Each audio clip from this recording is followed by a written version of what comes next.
Okay, welcome everyone to the WZCC Toronto chapter meeting. My name is Afreed Mistry and I'm the past president of our WZCC Toronto chapter. And I'd like to introduce our chapter executive members. The president is Cyrus Patel. Cyrus, can you please say hello and give a wave so people can see you? Oh, sorry, let me unmute you.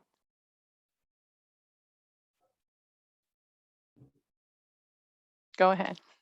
Okay, perfect. Thank you. Thanks, Afreed. And thank you. Welcome everybody to this forum. It's great to be here. Thanks.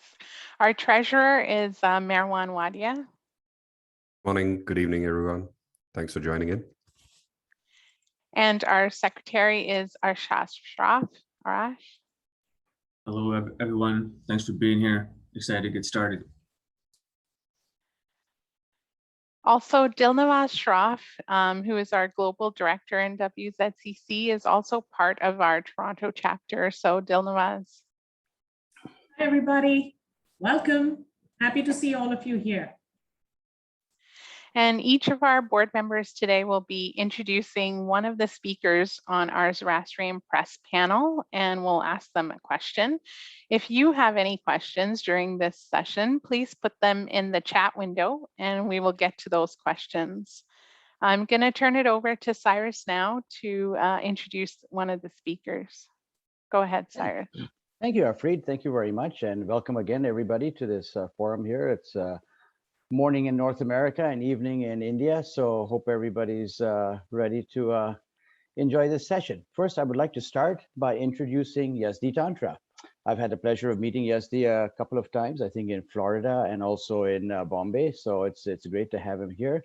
Yazdi is a chartered accountant by training, computer consultant by profession. He's an entrepreneur, developer by hobby, and apparently in his leisure time, he does a lot of training and so on. So unbelievable. He has been active in promoting several Zoroastrian websites in the firm belief that this modern medium, I should say, will help unite our far-flung community across the globe. Yazdi writes a regular weekly column in Parsi Times, which, by the way, Yazdi, I really enjoy reading and look forward to it. And that's Parsi Times in Bombay. And he also has a fortnightly column in Money Life, an Android app for efficiency at the workplace. He is currently the chairman of the Zoroastrian Cooperative Bank Limited. He is also the global vice president and technical chair for our organization, the World Zoroastrian Chamber of Commerce. He runs portals, payment, he runs a medium-sized company called Online for the last 30 years, developing websites, portals, payment gateways, sales and service, and computer hardware. And Yazdi is also the co-founder of the Global Youngpreneurs, who have been doing some wonderful workshops with our WCC youngsters all around the world. So welcome, Yazdi. Mute, Yazdi. Thank you. Yeah, thank you. And now I'll pass it on to Marwan.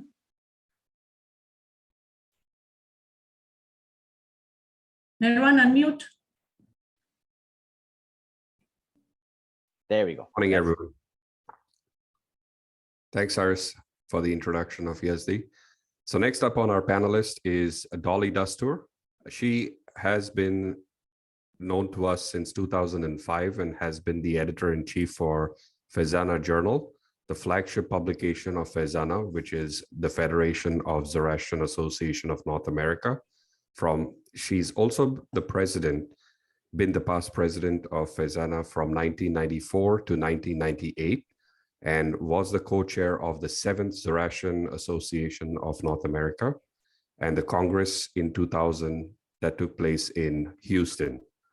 Dolly Dastoor is a clinical psychologist specializing in the assessment of dementia and Alzheimer's disease, and an assistant professor in psychiatry at the McGill University and chairs of the Education Committee of McGill University Research Center for Studies and Aging.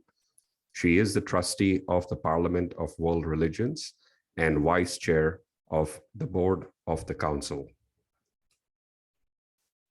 I give it up now to Arash to introduce our next panelist. Welcome. Hello all. I have the pleasure of introducing Anahita Subedar. She is the media and communication specialist with over 2 decades of rich experiences and achievements across multiple platforms, including journalism, public relations, corporate communications, and brand management. She's also an educator who has founded India's industry certified media course in affiliation with the Press Club of India. Her passion for writing and bringing change for the larger betterment based on the written word culminated into her becoming a journalist and columnist in numerous leading mainline dailies and magazines. Anahita currently shares her experience as editor-in-chief of Parsi Times over the past 5 years. Her philosophy in life is strongly oriented towards dynamism, growth, inclusivism, and positivity. She values the human connection and relationships above all else, with a special emphasis on practicing kindness.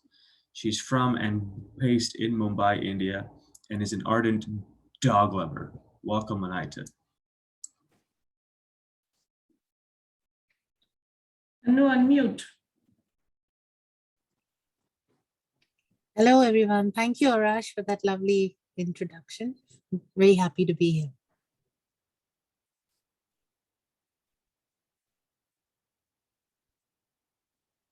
All right, who's taking over next? It's the next intro is for Shernaz engineer from Jam-e-Jamshed, but she's not on the call as of right now. So we'll skip over her intro and move to Parsiana. She's here. Oh, she Is is she here? Okay. Okay. Okay, if she's here, then we'll intro her. So Shernaz Engineer is the first female editor of the 189-year-old Jam-e-Jamshed. She has done her post-graduation in mass communications from Mumbai University and holds a university rank. She has written for a host of publications, including the international newspapers and magazines. Shernaz was the winner of the prestigious U.S. State Department Fellowship in 1998 that took her to leading universities across America on a special study program. She subsequently won the Young Achiever Award for the Indo-American Society in Mumbai. Shernaz got her big break in journalism with Bahram Busy Bee Contractor at the Afternoon Dispatch and Courier. She has authored a book on the history, practices, and luminaries of the Amel sect of the Sindhi community. Shernaz, can you say hello?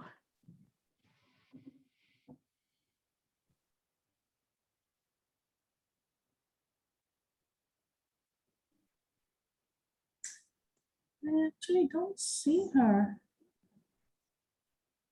Okay, maybe she's Okay. She uh, might be another few minutes then. So we can I'll go call her. to Jehangir and introduce Jehangir. okay, it's Cyrus here again. I'm going to introduce Jehangir Patel, and we both share the same last name. No relation, but that's interesting. So Jehangir is the editor and publisher of Parsiana magazine since 1973. And from 1977 till 2019, he lectured on writing, reporting skills at the Xavier University and of Communications. Aside from Parsiana, he has edited and published the Kaiser-e-Hind, Opinion, Voyage, and Signature magazines. Well done. After graduating, he worked with the San Francisco Examiner and the Hartford Times. So unbelievable, very good. He returned to India in 1970 and edited Freedom First, along with the late Minu Mansani. So welcome, Jehangir.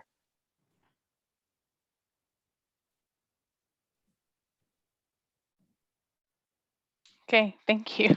And I think Jehangir's on mute too, but that's all right. Yeah, I think he's getting some technical assistance. There you go. Yeah, you can say hi. Thank you. Thank you. Welcome. Okay, we'll start with the questions to the panel. Cyrus, why don't you start with the first question? Okay, just off the top, one of the things that we were saying was that how do you as Zoroastrian media work on issues of real concern for local and global Zoroastrian audiences? So once again, how do you work on issues of real concern for local and global Zoroastrian audiences? Anyone? Well, I will start. I mean, the FEZANA journal is not a news media. It's not a news outlet. We are the Zoroastrian world, the publication world is so small that we cannot really trip on each other's toes by giving different types of news media. So what we do is we pick up some issues which are of interest both to locally in the North American context as well as internationally, and dive deep into it and have issues. Our journal issues are topic related. So we take a topic and go deep into it. And so we have just now going to go deep into the general Zoroastrian survey, which is being taken place by SOAS and by WZCC as well, you know. And so we do that way. We try to generate as much interest as possible around the globe, as well as in the North American community. So that's how we try to get the world interest going, you know.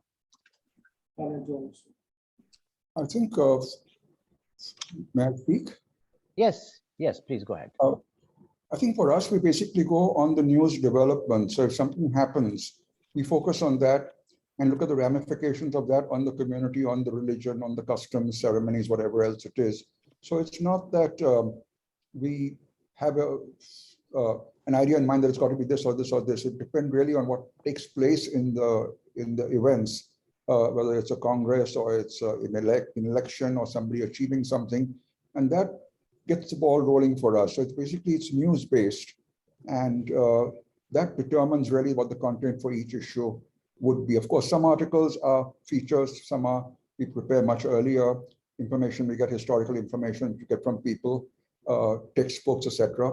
We have that, but the thrust of the magazine is basically news, and that depends on what is taking place at a particular time or place.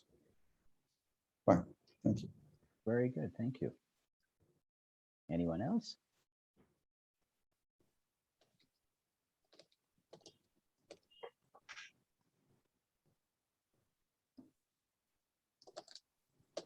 Oh, there Shernaz joined in. Oh, Welcome, yes, Shernaz. Sorry, I'm sorry. No worries. Some connectivity issue. Apologies for that. Not a problem. story of our lives. But would anyone like to introduce Shernaz so then we can officially If you kick this want off? to take that one. We already did the intro for Shernaz when she wasn't here. But Shernaz, the first question we asked was, how do you see the future of journalism? How do you as Zoroastrian media work on issues for real concern for the local and global Zoroastrian audiences? Well, we've identified certain issues that we feel are relevant, and we work on them. I mean, if I could just quickly encapsulate them, we focus greatly on enhancing excellence within the community. We're focusing on achievers and highlighting all their varied achievements. We love focusing on philanthropy and giving, and a lot of our content centers around those themes. We also like sustaining the faith and its practices all over the world and carry stories on a host of events that happen and that reinforce our identity as Parsis. And we also do focus on the health and well-being of the community in various ways. So yes, we do focus on issues all the time. That really is our prime focus.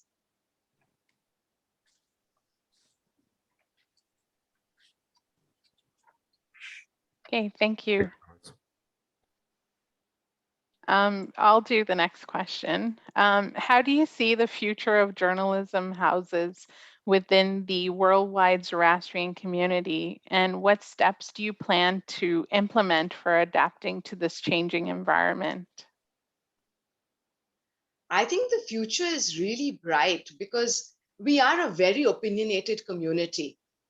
And our size is so tiny, but look at the plethora of media that we have. So that is very reassuring. I think the community likes to connect through the media, and it's not something that's going to change in a hurry. And of course, we are adapting. There is social media, but print is very strong too, Afreed. So I think there is no concern on that score for media houses within the community, provided, of course, your content is relevant. I think that is important. And may I say something? Hello, can I? Yes, yes, please. Yes, go ahead. I think that when you talk about media houses, you're looking at two things. Some things like FEZANA, which is basically put out by volunteers, honorary people working from all over the place and coming out. And the association, to some extent, I assume, helps with the funding. Then you've got independent media like, say, Parsi Times, Parsiana, Jam-e-Jamshed, where we are basically professionally run publishing houses, and we are dependent on our advertising and subscription revenue to keep going. Now, as the community numbers keep dwindling, and they're dwindling drastically, that base is getting smaller and smaller. So at one time, we were maybe printing about 4,000 copies. Now we're printing about 2,000 copies. And the number of advertisers, businesses have sold, people have died who run the businesses. So your advertising base also is getting smaller. So from the journalistic point of view, it's great to be covering the community. There's so many things happening, the activities. There's always that, we got to say, what shall we hold out? We don't have enough pages free. Because right now, the number of pages have come down because of this pandemic and the lack of advertising. But I don't basically see a future for professionally run media houses in the community, whether it's on the web or if it's print or whatever it is, because you won't have the base to support a professional organization. So at some point or the other, you're not going to have professionally run publication unless somebody comes in with a lot of money and says, okay, I'm subsidizing you and keep going. From my point of view, I wouldn't welcome that, because then one person dominates and says what you want to do. Today, when you have 2,000 or 1,500 subscribers, you have so many advertisers, so many sponsors, so many donors, you can afford to be independent. And I think that's very important. And once that goes, and you're beholden to one person or one trust or one company, then perhaps you won't have that independence. And the community has to support a publication if it is going to exist. And the community is not able to do it because of numbers, not because of lack of interest or any other reason. Then I don't know how long we can sustain a professionally run media houses. If I can add to what Jehangir is saying, I completely agree with you that the FEZANA journal is completely run by volunteers since the last 30 plus years, and with no paid staff at all. So it becomes very difficult. And also our readership has fallen. Our subscription base has fallen. Our advertising base has fallen. And in addition to that, I think our problem really, I think it may be the problem of everybody, is that the younger generation is not reading anymore, the print media. They're more into the social media. And the attention span of people is not too large. So anything, large articles are not read. So we have to try to adapt to the changing needs of the people, the changing attentions of the people, the changing desires of the people. Yes, there may be desire to get to the news, but in a very short, condensed form. So the role of journalism is also changing. The financial base is changing, the readership base is changing. So there's a whole mindset, the whole change is taking place. And so we need to adapt to all that too, I mean, we publish 4 times a year, and we've done that very, very religiously. We've never missed any year, never missed an issue. And it's a struggle to do that. Could I chime in here? Yeah. Sure. So what I feel in terms of the future of journalism houses within our Zoroastrian media, it will look promising, I think depending on 2 factors, which I think most publications will eventually have to adapt to. One is inclusivity. The whole Zoroastrian and Parsi take on things. We have to look at things a little more on an inclusive level. And the other aspect is definitely what Dolly Dastoor said in terms of social media. That is going to have to play a much larger role for readers to remain engaged or loyal to the reader base that we command currently. That's what I think.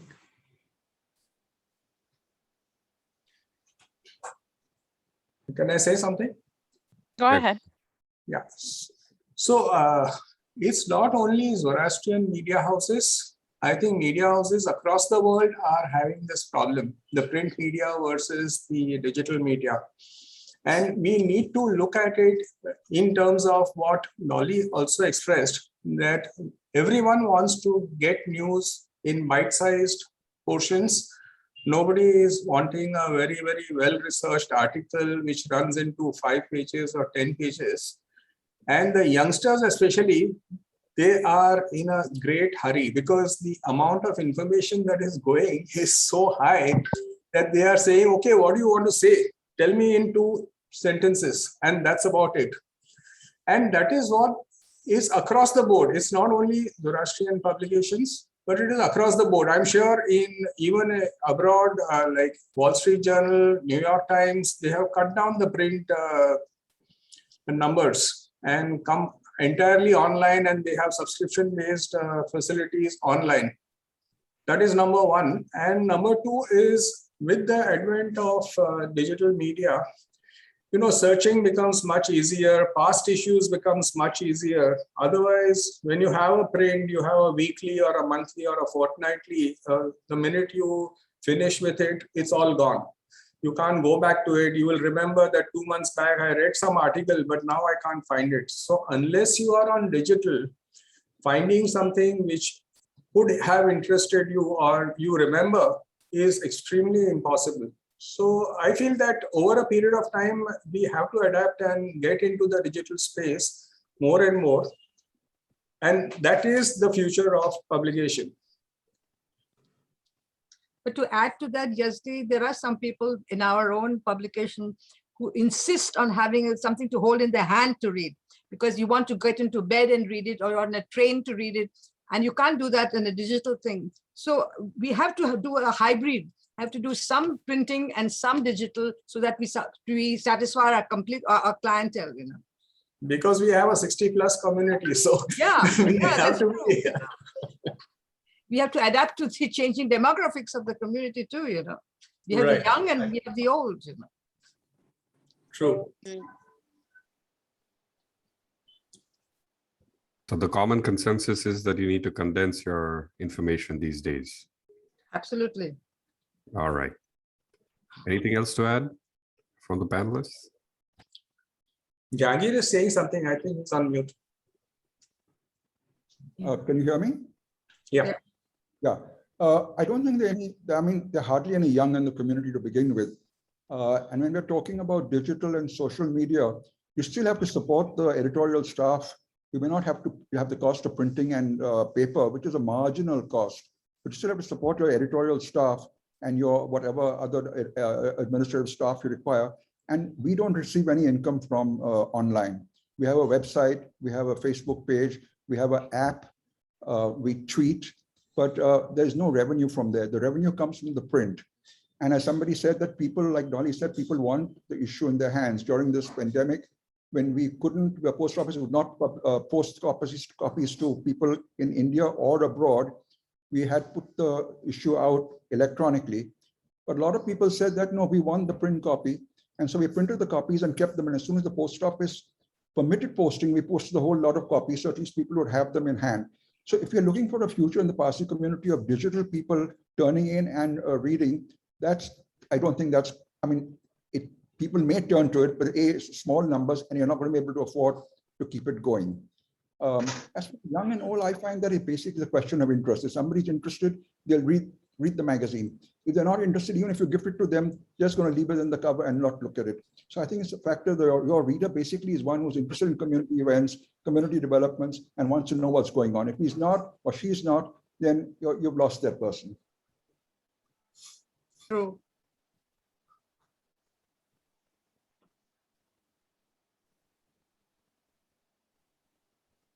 Okay, Arash, would you like to ask the next question? Yeah, that was great. Fantastic. So another question for the entire panel. What are some of your publication strengths and weaknesses? Whoever would like to start. Maybe I'll start. Sorry, go ahead, Jehangir. Go ahead, Dolly, go ahead. Please go ahead, after you. I think when I took over, my main aim was to have a publication which would be relevant to the younger generation. And that is our strength, is that we try as much as possible to inculcate the talents of the younger people, the achievements of the younger people, and publish it as much as possible so that people get interested and find that the journal or the publication is relevant to the community. We try to make the publication relevant and not something, some riffraff little information, but really solid information. And then our weakness, I don't know what the weakness is. The weakness is that we have no paid staff. So we have to struggle with everything what we can do ourselves. And it is sad, and it's all volunteer work. And we feel sometimes very frustrated that all this volunteer work we put in hours and hours and hours does not get really recognized by people. And they say after a few, I am going to cancel my subscription because I don't have time to read it, So that is our weakness, is the way we publish the data. But I think our strength is to make the community more relevant to each other and to get them to know each other, what they're achieving, both in philanthropy, as Shernaz mentioned, as well as in achievements in academics and entrepreneurship. Thank you. I think it's for readers to judge the strengths and weaknesses of a publication. On our subscription renewal form, we put a question there, your comments on Parsiana or on the community, and strengths, weaknesses, etc. And of course, most of the people write in as a complimentary comment on the magazine, which is what we would expect if someone is bothering to write in. A little bit of criticism is there, maybe from people who feel that we are too liberal in our outlook. But on the whole, I think the test of a magazine is really how many subscribers and advertisers do you get. If you don't get that, then do you have the pull that you require? And are you serving the purpose that you do? Now, FEZANA is different, it's quarterly. And plus, it's not dependent entirely on subscription and advertising. For us, it's a matter of life and death. If the magazine is not interesting, if it is not read, if people don't like it, they won't subscribe, they won't advertise. And we're not going to be in business very long without that. So it's really the reader who judges what is your strength and what is your weakness. I think for Parsiana, the strength is our news coverage. We are journalists, we're trained journalists. We go out, we look for the story, we hunt for the story, we search down the people, we try and get their emails, and somehow get the photographs, put the story together and get it out twice in a month. Parsi Times Jam-e are weekly, so it's a different schedule for them. That's it. Afrit, can I come in? Yes, please go ahead. Lovely. So Jam-e's strengths and weaknesses. Well, if I could recap, our strengths are that we have an amazing lineage. I mean, we've been around for 189 years, and that does give us a very, very wide readership base across the world. It's become a much loved institution in the community. So that again is a strength. I think another enormous strength is our writers. And I slightly differ with what Yazdi and Dolly earlier said, that, this generation wants things only bite-sized. I feel many of our long form articles, and many of our articles are long form, are widely appreciated. In fact, just last week, we ran the results of a contest that we had, Why I Love My Jam-e. And so many young writers really love the traditions and customs and the articles that detail them, along with the religion and its ceremonies. So I think that content is very important even to the younger generation. Yes, it is true that social media is there, but print is not going anywhere. That basically is my take. I think in terms of weaknesses, maybe more than a weakness, what is a challenge for us is that we are bilingual, both Gujarati and English. And sourcing contemporary writers in Gujarati is becoming more and more of a challenge. Also, it's a little bit of a no-win game, because English readers feel, why the hell are you putting so many pages in Gujarati? In Gujarat, where our circulation is really high, there they grumble, itla bada English na pages bada muki deuch, su kari raya chh. So I think that really is a bit of a challenge, and we are balancing that out as best as we can. But other than that, we do get very, very good response for our stories, and that really motivates us to keep going, so that it does become a strength in a way. Thanks. So can I say something on this? The basic strength, we are not a news organization as such on Zoroastrians.net. We are more of aggregators. So we source our stories. We don't have any people who are actually in the field or who write original articles for us. So we are just aggregators. So maybe on the platform, you'll find something from Parsi Times, Parsiana, Jam-e, or even FEZANA, which personally I may find interesting, or I may find it as a resource base. So we are aggregators, and the biggest advantage is because we are online, we have people who subscribe from Kenya, from Beijing, from Tokyo. It's all over the place. It's just unimaginable. Like even when we do something on the missing Parsi, for example, we find people from across the world. It's a very, very satisfying thing to have people who are listening to you and who are saying, hey, I know this guy, or I had met this guy 2 years back or 5 years back, etc. So the biggest strength is that we are online and our reach is really, really across the world. The weakness, of course, is since we are aggregators, we don't have much of original content. But because we are aggregators, we have a whole lot of resource base. So, and which is permanent. So if you have resources on food, on prayers, on books, on education, on webinars, collective giving, we have started a calendar, a Zoroastrian calendar now, where if you go to Zoroastrians.net, you'll see Zoroastrian events from across the world and get the links immediately. So we've just started that. And the entire thing becomes universal. And that is what the idea is. Of course, the challenge also is that people can come and write all rubbish also. And we have to monitor it all the time because there can be people who can be abusive. There can be people, so you will have to monitor them very, very effectively and cut them off. And sometimes they get pissed off because you cut them off.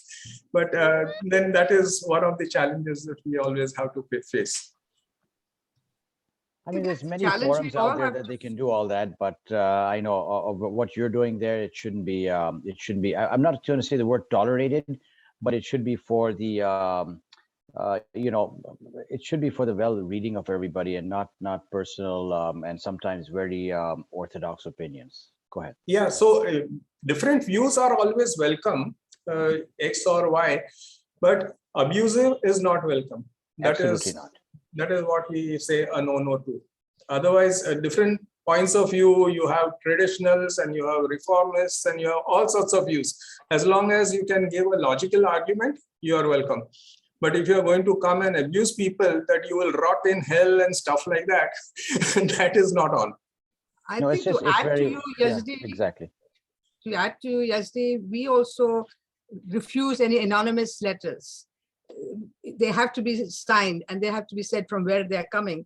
And also any wild language, any debunking of any other religious views is not welcome at all. And that's what we tell our readers, our contributors when they start. And also when somebody writes something which is one-sided, we always try to give the opposite side equal space and equal time so that the whole publication becomes balanced and it's not a one-sided thing. And that is why I think that's one of our strengths of a thing, that we give a dialogue and we keep it balanced between the two sides and not just all the time harp on one side, you know. And what I'm going to say may not be very welcome to people of readings in India, but I think we over here get so fed up of reading of the infighting which goes on and which is portrayed in the Jam-e or in the Parsi Times or in sometimes in Parsiana as well, that we stopped subscribing to them, you know. And so I think you have to be careful of how much of that is in the newspapers. I suppose you have to have it, but it's a bit boring. I call it schoolyard politics. You know, I mean, that stuff can stay where they want to stay it. And I think for the most of the enjoyment of the general public, it should be something of enjoyment, not looking at, like I said, the reading about schoolyard politics. It's too much mudslinging there. Correct, unfortunately. Highly opinionated, so you have to expect that. There's a lot of emotion, I guess, involved. That's the whole thing. Yeah. We get a lot of feedback on our Facebook page, more than we got on the magazine. On the Facebook page, sometimes the comments are maybe 5 or 10, sometimes they go up to even 600. And many of these people are not people who read Parsiana, so they're not really well acquainted with what is happening in the community. But Facebook is, for a few minutes, they can turn to that thing and look at it. And the comments we get there are quite voluminous. Some of them which are critical, then of course we remove those if they're too sort of personal. The other important media factor which is not present in this panel and which can't be is WhatsApp. I mean, the WhatsApp is just amazing, the kind of news that is over there, the kind of opinions that is there. I mean, you talk about low points, there's nothing like WhatsApp to match that on some of these channels, some of these groups. The kind of language that is used, the kind of attacks that are there is just unbelievable. But WhatsApp is a very important, at least in India, very powerful medium of information or misinformation or both.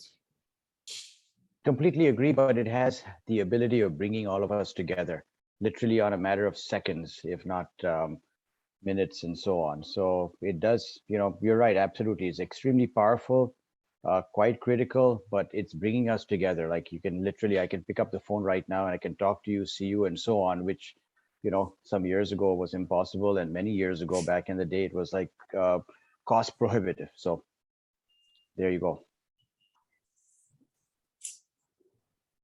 I think technology has been a great leveler for us. I mean, we can send an email anywhere in the world free of cost and get a reply in a matter of minutes or in a day or in a matter of hours. And it wouldn't cost. In the old days, we had to send a fax. We had to think 10 times, can we afford the fax? Can we do it? We had to send a letter again by airmail. We had to spend on the and wait 2 weeks for the letter to reach and wait another 2 weeks for the person to reply. Now all that is gone, and we are, we're on par with large media houses because we have access to technology. Well said, correct. Okay, we'll move on to the next question. Merwan, would you like to ask? Sure, Afreed. Let me continue. So to our panelists, do your publication houses plan on showcasing Zoroastrian entrepreneurs in future publications rather than just generating ad revenue from those that choose to advertise? Merwan, dear Merwan, may I interject? Just for your information, the people we feature almost never advertise with us. And the people who advertise with us constantly are virtually never written about. So I think this is a bit of an unfair assumption. We certainly do promote entrepreneurs, and young people are very dear to us. So they are showcased and their work is showcased all the time. And we also work closely with WZCC and highlight a lot of their programs which talk about young entrepreneurs and all the exciting things that they are doing. So no, it is, we are not focusing on advertisers and just ad revenue. In fact, honestly, we are quite altruistic when it comes to showcasing young entrepreneurs and entrepreneurs across the board. So perhaps that inference is a little off the mark, at least as far as we are concerned. I completely second Shernaz. She said exactly what I was going to say. And when she said, virtually everyone that we feature, whether they're younger, older, even in terms of achievers, none of them are our advertisers. And we hardly ever write about our advertisers. So she's absolutely bang on that. So yes, a little unfair assumption. I definitely agree. So do you all have any plan of having at least showcasing one entrepreneur in your publication articles? Bring them on anytime. The platform is open. We've been doing that, and we will continue to do that, because one of the things that especially the weeklies do is definitely celebrate our achievers. All right. Immaterial of age or immaterial of the size of the achievement, because even if you're not someone who's achieved something very huge in structure or in size, you still end up being an inspiration to the boy or the girl next door.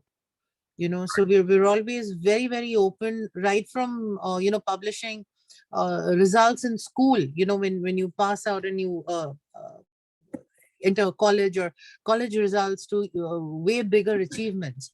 We're always there, kind of celebrating their successes.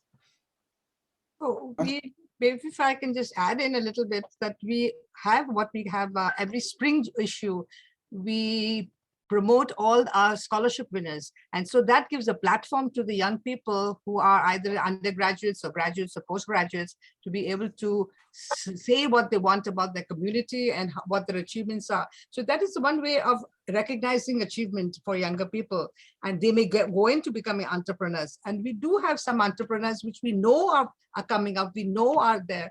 So we try to draw them in and make them write an article. They don't advertise, but that's a platform for them to showcase their own, what they're doing. So we don't depend on them, but we try to promote them. We don't showcase entrepreneurs, but whenever an entrepreneur is in the news, like WZCC gives them award or something like that, or they've achieved something, then we focus on them. So it is based purely again on news. As for advertisers, basically advertisers are people like Shapoorji Pallonji, Cyrus Poonawalla, Forbes Marshall, Captain Percy Master for his Master Marine, M. Pallonji and company. These are large corporate houses, and they really don't care much for the publicity. They get enough publicity as it is in the general media, wherever else they want. They're indifferent to that. The juggernauts of our community. Yeah, they are. And they're the ones who support you, and they're the ones that make it possible for you to go. The people you write about very seldom advertise. You see, basically, we get contract advertising throughout the year. It's only in the March 7th New Year issue and the August 7th New Year issue that we get advertisers from a larger range of people. And that is what really sustains us, because those two issues are the only issues that make money. The rest of the say 22 issues all lose money. So it's those issues that get it. If that advertising were to go down, then we'd be in trouble.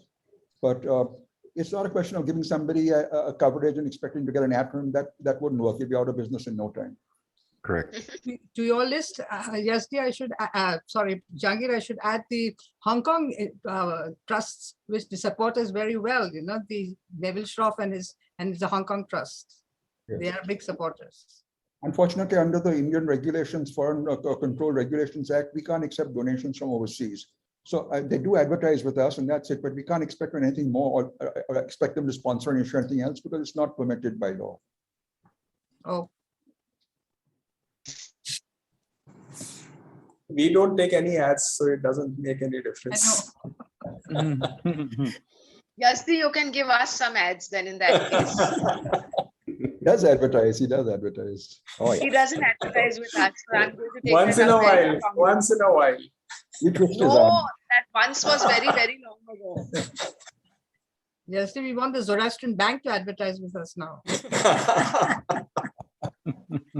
And they open a branch in Toronto. Yeah. Okay, we're going to be out of time soon, so let's move to Arash. Can you ask your question next?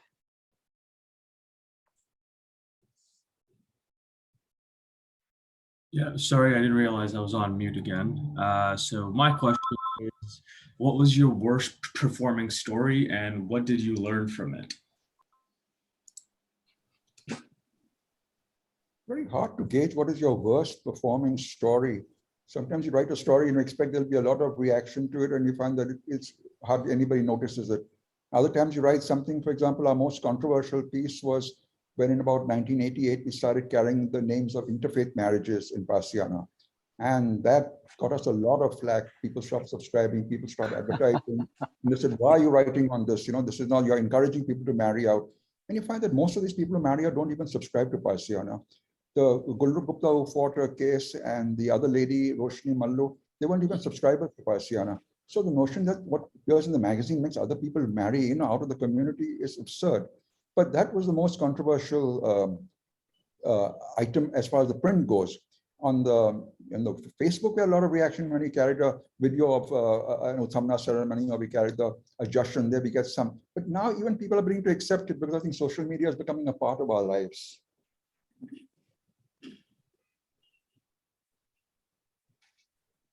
That's it. Any other stories? We had a very, very bad experience once when a young girl sent us a very well documented story with photographs and everything, that she had developed a robo for teaching students, and with all the names of the professors and how she was honored, etc., etc.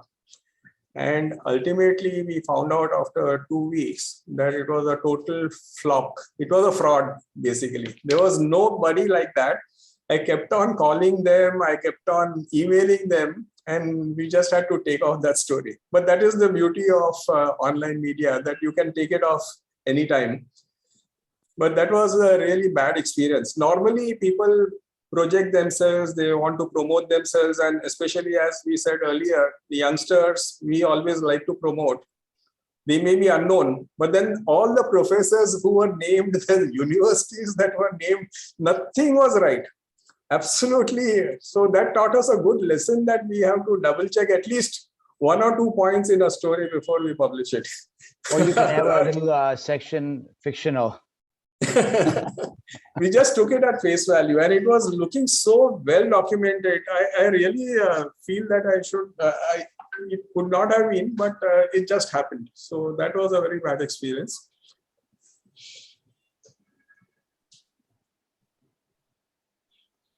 Anyone else? I think Dolly's talking, but on mute. Yeah. Because I had a phone call. We had two semi-bad experiences. One was that somebody at the time of Nowruz sent us a picture which was so authentic. Part of it was true, that Obama had done something fantastic for Nowruz with the Parsis over there. We thought it was wonderful. It looked authentic. They had photoshopped everything, but which is not true. So we had to pull it out to the next issue, or even make a comment in between. And the other part which we find, and I think should be a lesson to all of us, is that sometimes we get, somebody sends an article or writes, it's authentic. But after 10 years or 15 years even, they say that please pull that article out because it is not, it's harmful to me in my profession. It is harmful to me in my life. It's all, once it's in print, it's all over the social media. How are we going to pull it out from Google or from WhatsApp or from wherever, and it's a real nightmare. I don't know whether you guys have got that experience, but we have that experience several times. After 5, 10, 15 years, they want us to pull it out. And we do. Yeah, it does happen. Interesting. Wow. Cyrus, would you like to ask the next question? Okay, sure. I'll go ahead because we want to start getting the Q&A, or hopefully very soon.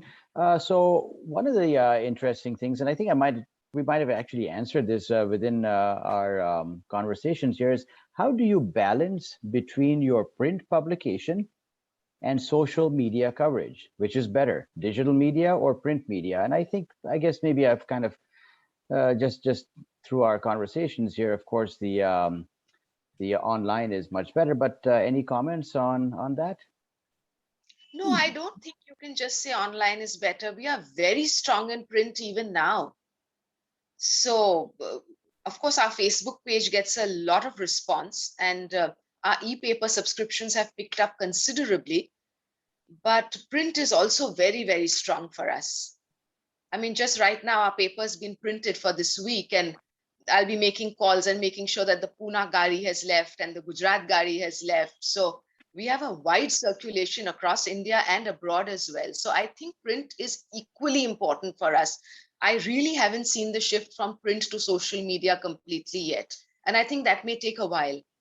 So I can say one thing, that when I was in Bombay and I was staying with someone, I used to look forward to the Jam-e-Jamshed and Parsi Times publications. I didn't know anything about it. I get them on my phone now every week because I'm here in Toronto. But it was so refreshing. I think it was on Sundays. Correct me if I'm wrong, sorry. But I remember just for the few days that I was there, a few weeks I was there, it was great to see this, read it, hold it, and, with a cup of tea next to you and going through this stuff. And now I look forward to it. In fact, I just got Parsi Times last night from Bombay on my phone, and I always look forward to reading those, and Jam-e-Jamshed. So it is, you are right in a way that, yes, it's good to have that print, especially for maybe the older community and so on. But for me now, I look forward to it. And I don't know, maybe the next time I'm in Bombay, I probably won't pay attention to the paper copy because I'll have it on my phone. No, but Cyrus, it's not just Mumbai. Tomorrow, all over Gujarat and Pune. Okay. Of course. Yeah. Basically, quote unquote, in your neck of the woods. Correct. synced the production cycle such that, you know, at least this entire belt, Maharashtra and Gujarat, gets it on a Sunday morning. Okay. And really a very huge chunk of our readership gets covered there. Then, of course, all the foreign copies and all over India, they go little later in the day, maybe on Monday morning from the GPO at Bombay. So print is very, very strong for us even now. But social media is picking up too. There's no doubt about that. So both seem to be going in parallel just yet. I think print is sorry. No, if I Print- say that what we do is Sorry. we print the thing and do the exact same thing on social media, not social media, but on e-copies. So that for us, there's no competition between the two. It's exactly identical. But I would suggest that we have Tanya Hoshi on the call today, and she's our social media expert. And she does most of our publications, most of our advertising, so that the social media is brought up again. So maybe she could chime in the Q&A, you know, how we balance. Print is still the anchor, and it's 100% almost of your income. But social media is very useful for breaking news. If something is happening, you can't wait for a week or 2 weeks or 3 weeks, whatever it is, to get it into print. So then social media is, we use it for the app, Facebook, etc., for breaking news. And that's, so it's basically two different approaches. One, print is, as I said, where most of our effort goes in, and the stories there are timely, but they're not time bound as such. Well, your Facebook, your app, your tweet and all is time bound. And the website, of course, we put the issue on the website so that people can look at it. The website, we get about maybe 1,400 views in a month. So even that adds up. But as I said, there's no revenue from any of these social medias. Interesting. Okay, Merwin, would you like to ask the next question? You're on mute. Thanks, Alfred. So the next question to our panelists is, what or who are some of your most memorable stories or profiles that you published in the past? Everything we publish is memorable. Should I repeat that question? No, I'm saying everything we publish for profiles, we have a personal profile section and everybody is memorable. We only choose memorable people. All right. I don't think there's anything particularly. Certain news stories are stronger, and the controversies or the effects of that last for longer. But there's no sort of one memorable story or one memorable person that you deal with. Of course, over the years, there's so many people, and you remember them for various reasons and for various occurrences. But basically, it's the story that people talk about even later or refer to, or becomes the academic field where people refer to that particular article because it made a statement of that time and place. For example, there was Dastoor, Dastoor gave out a statement saying that because of during the COVID times, COVID bodies could be buried in Dungarwadi.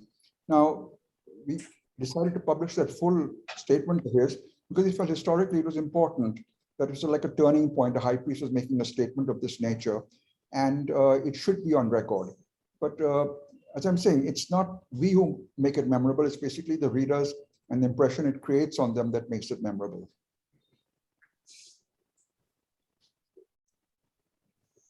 If you ask about memorable in terms of number of hits or number of views, I'm just looking up in the last 10 years, we had something called Unforgettable Gujarati Songs, which was memorable.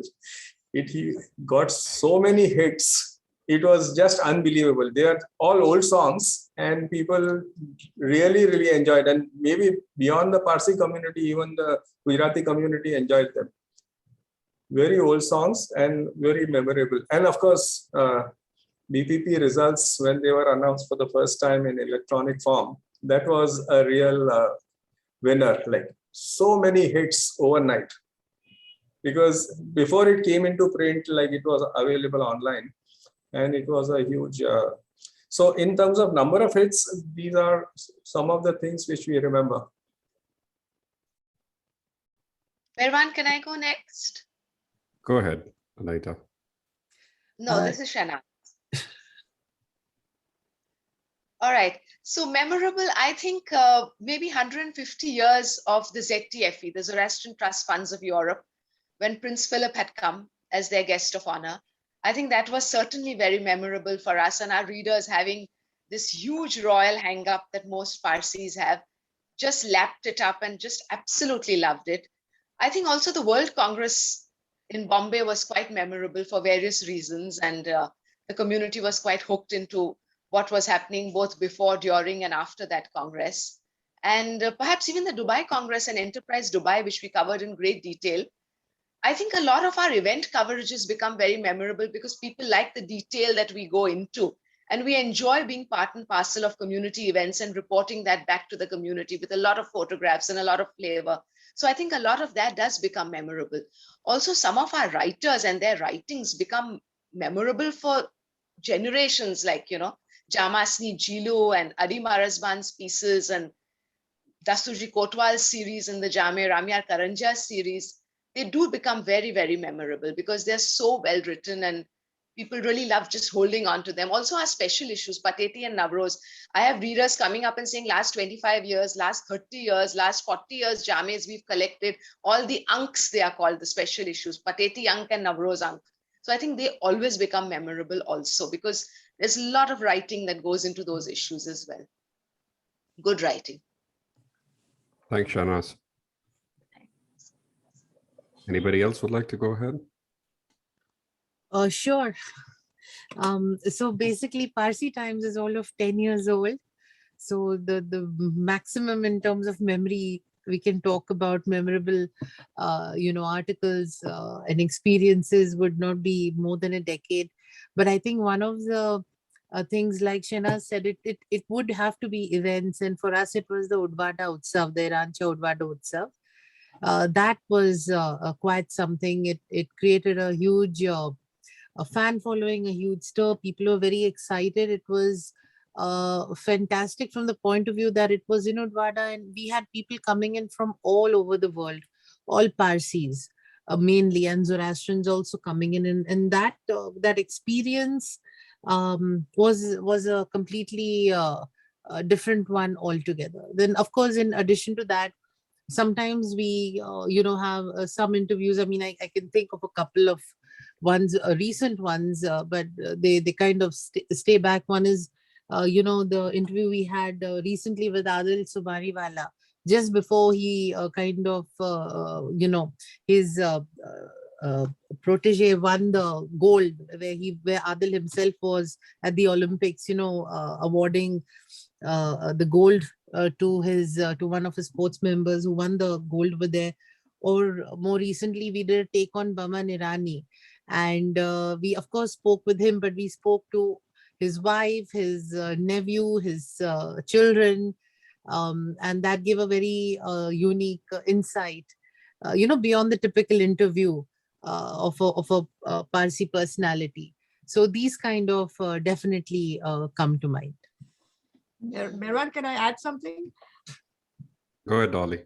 I said that our issues are theme-based issues, and some of our issues have really been a great hits. For example, we had one called Living with Challenges, and where we had people and families with their children who had disabilities and how they overcome those disabilities and made them into positive things for the community, And so that was a very, very powerful issue, and people loved it really.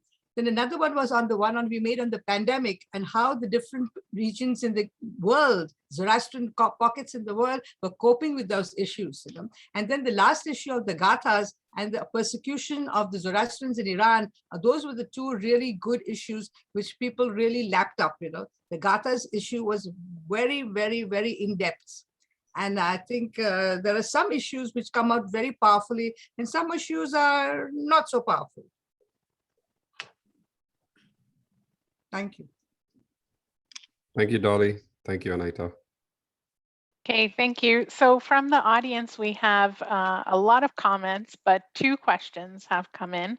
The first one from Shazneen, and she asks, as editors, the interface of personal, the professional, the political, In terms of power and influence, what is the interface like? I mean, as I said before, that we all have our personal opinions. We all have our personal biases, but as editors, we have to really keep them under control. And we have to give equal balance to whatever comes up and give equal opportunities to people on both sides to express themselves. We cannot let our own bias come into the picture. I mean, that's my take on it. We can try and shape some way the opinion and the mindset of the people, but we cannot impose anything. As far as the editorial viewpoint goes, we can express an opinion, and basically we are a liberal publication. But the rest of the magazine is entirely the news based on what people have to say, for, against, with, against. We don't have any say in that portion. When you write a story, of course, our basic thing is that fundamental rights, civil liberties, individuals' right to do what they want, marry who they want, live where they want, practice what they want.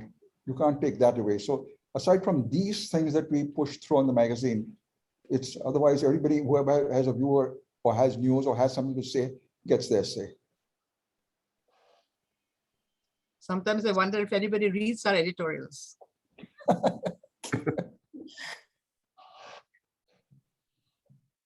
Okay, thank you. The next question comes from Rustam Engineer.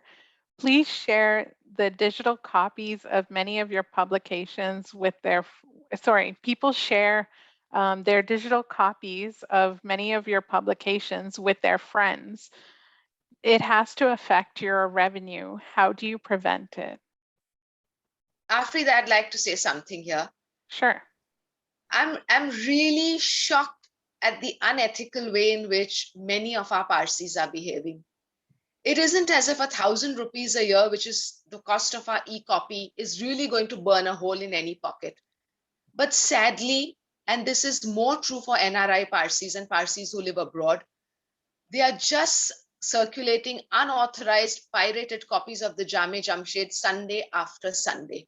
And I really don't expect this from Parsis. It's absolutely shameful. It's not a question of money. We don't care for the revenue at all. And I'm saying it with all honesty. But just the fact that people can do this and think that they can get away with it is absolutely disgusting. And I want to make a point about that.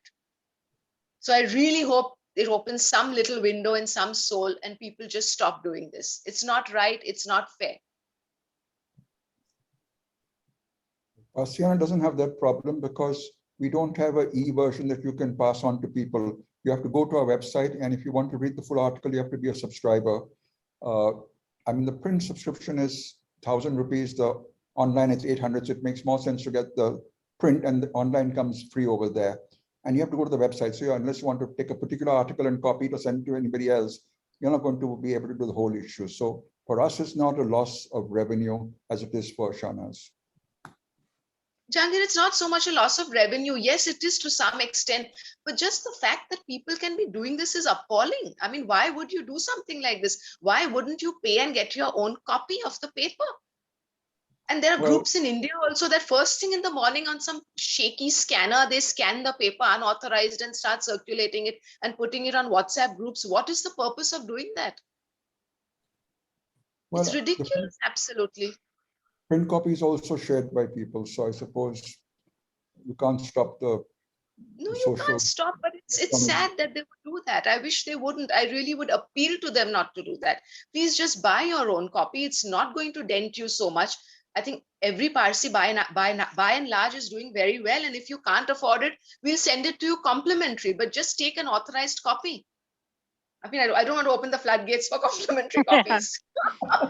Also, I noticed that with professional magazines, when you get a digital subscription, they're usually in an app. So when you download the app and you read the digital copy of the magazine that you subscribe to, there is no way for you to copy that and pass it on to people.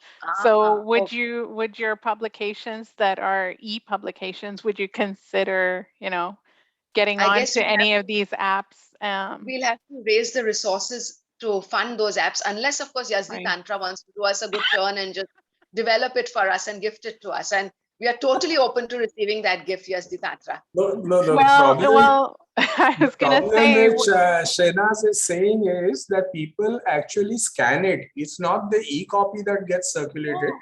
People it's not. scan it. They take photographs and they scan it and they circulate it. I think that is what Okay. the problem is. And Even Yazdi, e-copy. the cheek of it is then people complain with those pirated copies ki "Aay nathi barobar vanchatu." That is blurred. Your pictures are bad. What nonsense!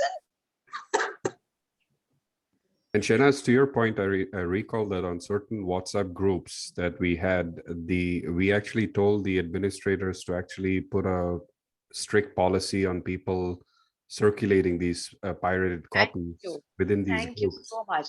that Thank we you. are on that are from Mumbai. So at least from our end, we're trying to do our due diligence in terms of restricting these Thank you. copies coming out, because it's Thank unfair on y'all working so hard to try and Really get the is. best message out, right? Yes, thank you. okay, the next question comes from Viraf Debu. And he asks, do the editors talk to each other and share notes? Well, if we want some information, we ask one another, and if there's some news to share, we share it. But basically, that's more regarding publications and the government regulations and the post office and things like that than it is news as such. News, I think all of us independently go about doing our stories. And though we're not Yes, really competition with each other, I don't think there's much discussion in news. I mean, basically, it's the other problems that are there that we want to find a common platform on.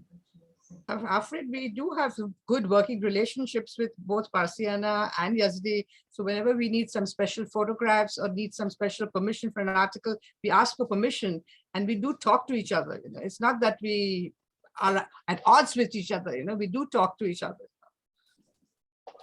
And I think it's good to have a good working relationships. You know, it's good for the community.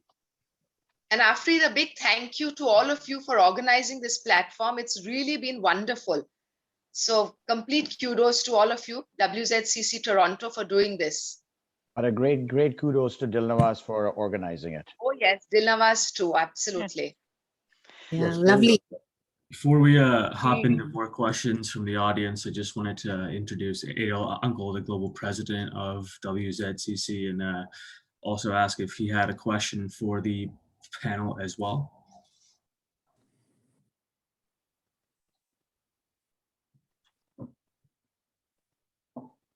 Unmute. Okay, you can unmute now. Sorry. Unmuted. Okay, thank you. Thank you. Yeah, so again, thank you, Toronto chapter, for putting together this wonderful program. It was certainly very interesting, and basically the information coming across would allow the publications to maybe fine tune how they go forward. The one item I would like to highlight is that the word entrepreneurship was used about 100 times today. So it was very gratifying to hear that. And I'd like to thank the Zoroastrian Press for helping take WZCC to a higher level. You certainly were an active participant in that. Thank you very much. Also, everyone for tuning in, Okay, our last question comes from Shireen Mary, and she says, the importance of inclusivity was mentioned previously by the panelists. How will this be achieved in the future when it comes to the Zoroastrian publications? Open to anyone. Well, we are open. I mean, we carry the interfaith marriages, and we obviously, a person is entitled to marry who they want, and we should accept their spouses and children as far as we can. I don't know how much that's going to change public perception or how much that is going to change people's beliefs, but that certainly is what the line that we take. Whether it's people like it or not is a different matter. Afraid for the FEZANA journal, we did a full issue on the inclusivity of having on the Kurds. We did everything exclusively for the Kurds and how they are integrating or trying to promote the Zoroastrian religion. And some people may not have liked it, but it was not considered inclusive enough, or somebody thought it was too inclusive, but we did it. And I think that's one of the ways to go to bring in this groups which people in India do not think belong to the Zoroastrian religion into our thinking, and change the mindset of people to say that everybody is a Zoroastrian, whoever believes and practices it. Well said.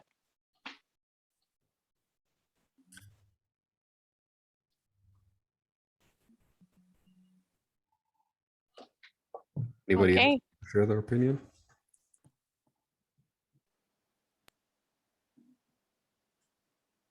Any others? Okay. So Cyrus, can I turn it over to you for any closing comments? I would just like to say this has been a very rewarding and gratifying Zoom meeting. I've at least now I know some of the people's names that I see in these publications and so on, and I can just say it's great. Hopefully, maybe in the near future, if I can make it back to Bombay, I'd love to be able to meet you all and have a tea or something like that. It's great. I think that it's all these publications are bringing our community together, especially with the ability to be able to have these online so that you can literally see it the moment it's published versus having to wait for it. And I think it's like, as I said before, it's bringing people together and our community together. So kudos to all, and thank you again for your participation and being here with us on our Zoom meeting for WZCC Toronto. And Cyrus, please impress on your membership of your association to subscribe to the journal. We don't have any. Certainly, we have some work. We don't to do have there, many yes. people from Ontario subscribing. Okay. To all the We publications. have to. Absolutely correct. But I'm talking of my own. Right.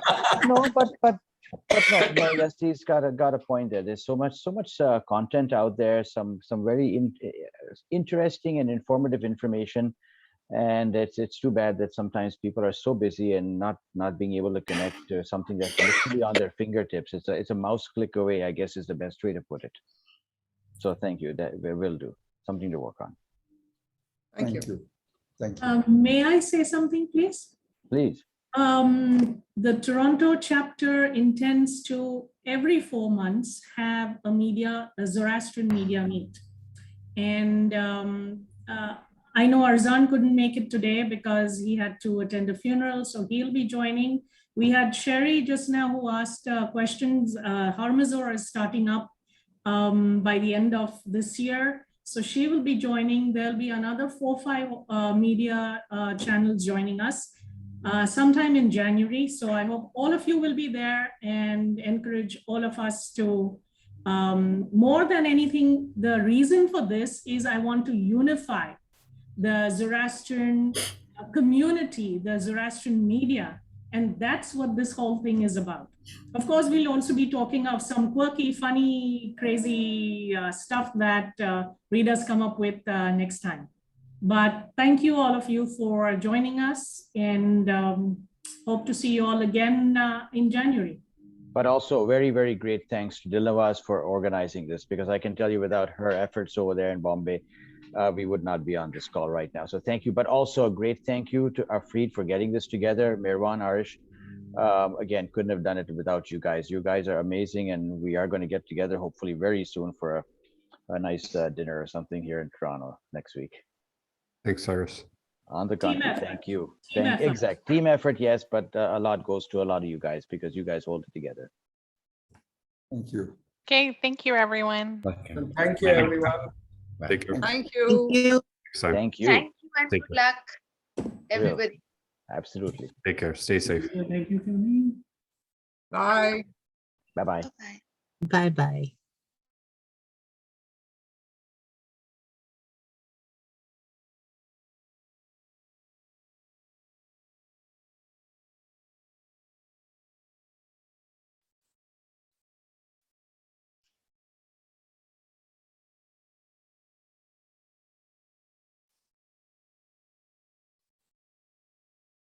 Armighty, did you want to ask a question? I did. I was on the road, so I heard the whole thing, but I couldn't ask. And then I felt bad because everyone had already said goodbye when I finally got my phone working. It's okay. I'll wait time. Okay. Maybe the next Thanks, call in January. Yeah. Thanks, Afreed. Okay, no problem. Okay. Take care. Okay. Bye, everyone. Our team still on? Not everyone, you and Oh. me. All right. Okay. Nice work. Nice work, Afri. Good job. Thank you. You Good too. job. This was really good. Yeah, and thanks Yeah. for getting all the speakers together on I've one already day. worked on another few together. So Yeah. we'll do it in January. Okay. All Thank you. right. Bye. Okay. Bye.